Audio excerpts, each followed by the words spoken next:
I've received many letters from ballroom dancers this past year regarding flaky dance partners. So if this is you, welcome to the club. It's happened to us all. Here's what's actually going on behind the scenes and what you can or can't do about it. Okay, number one, most common problem.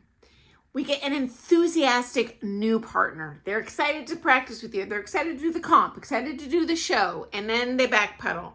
Maybe they even ghost you altogether and you never even get to practice with them once. You're not gonna like this, guys, but here's what I usually observe in these situations. The person that initiated that partnership who's like, where are they? Where'd they go? Why are they being flaky?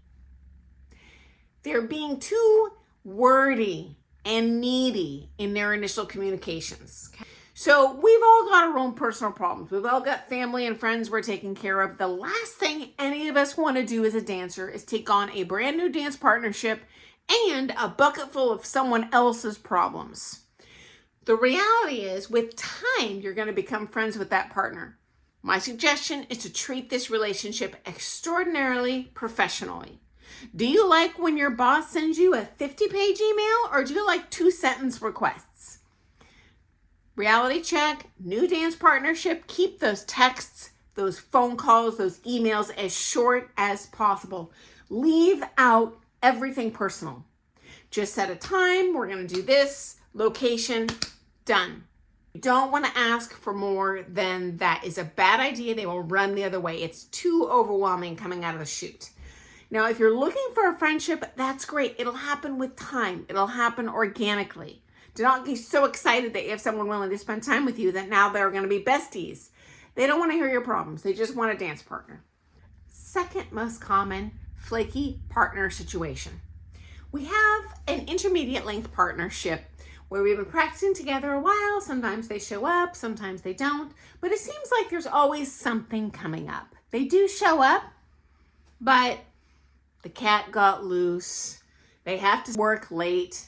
Got to pick their kid up from school. Now, in this case, that partner usually does love dancing, likes dancing with you, but guess what? They have other things that are more important to them. And that's okay. That's not something you're going to change. That is not a reflection on you. You know what? It happens. No two people are the same. If you boil it down, one of you ultimately is going to like dancing more than the other. One of you very likely is going to want to practice more or less than the other. You can't change the other things that person likes. You can only work around it and be patient, okay? So this is one of those put up or shut up situations, as my parents would say. You know, you're going to have to deal with it, or perhaps consider another partner. But honestly, if you got someone willing to show up at all, count your lucky stars. As we know, if you have an amateur partner, it is cheaper, and that is like finding a needle in a haystack. Okay, number 3. I have seen long-term partners, and this usually happens at the professional level or at the championship level in amateur, where they've been dancing together forever, and one of them starts extending the breaks, right? So after the comp, okay, well, I want a few days off. I want a few weeks off. And they keep stalling and making more and more plans to miss practices. So they're not necessarily being flaky and telling you, hey, I can't come. But they are planning for less and less and less practice time with you. The reality is many people at this level burn out on the dancing. Frankly, most of us go into ballroom dancing and do not expect to ever get to that championship level. By the time you do, and you're being kind of showered with accolades and people love watching you and everyone's inviting you to perform everywhere and everyone's begging you for lessons, it's like, hey, I've achieved my bucket list, next. And so there's a less motivation in that way to continue making so many sacrifices to continue to grow, because there's always room to grow. Even as a professional championship level dancer, we're all gunning for bigger swing, more shape, etc. Okay, so when that happens, guys, usually you have kind of a long-term friendship or at least some sort of loyalty, okay?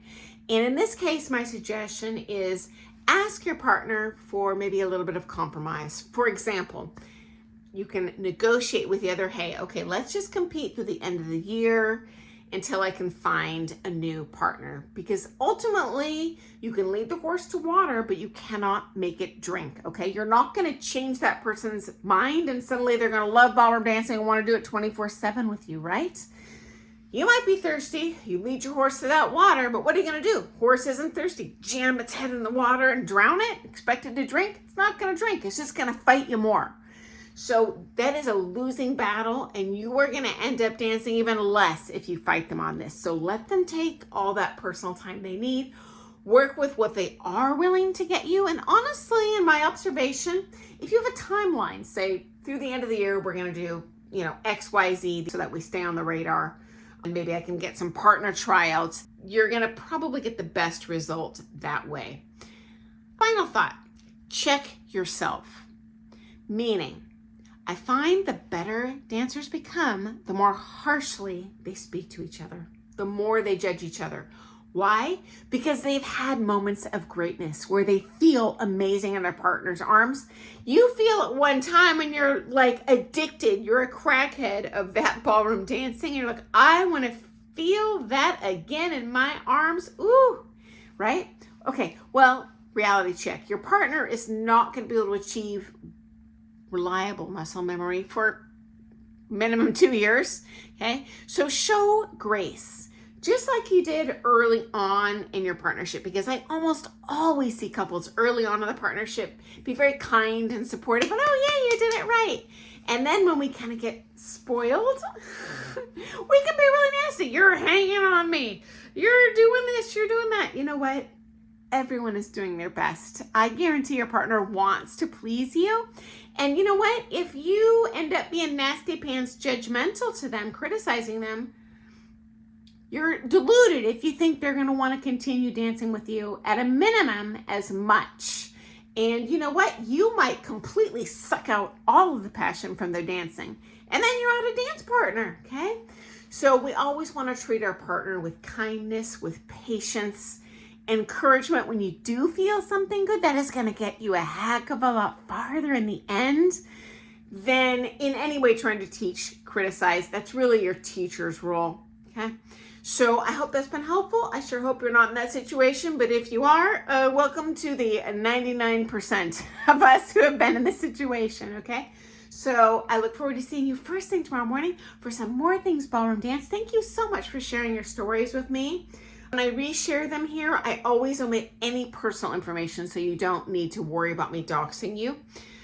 But I love your stories. We all find those to be super interesting and relatable. Okay, I look forward to seeing you tomorrow, guys. Happy dancing!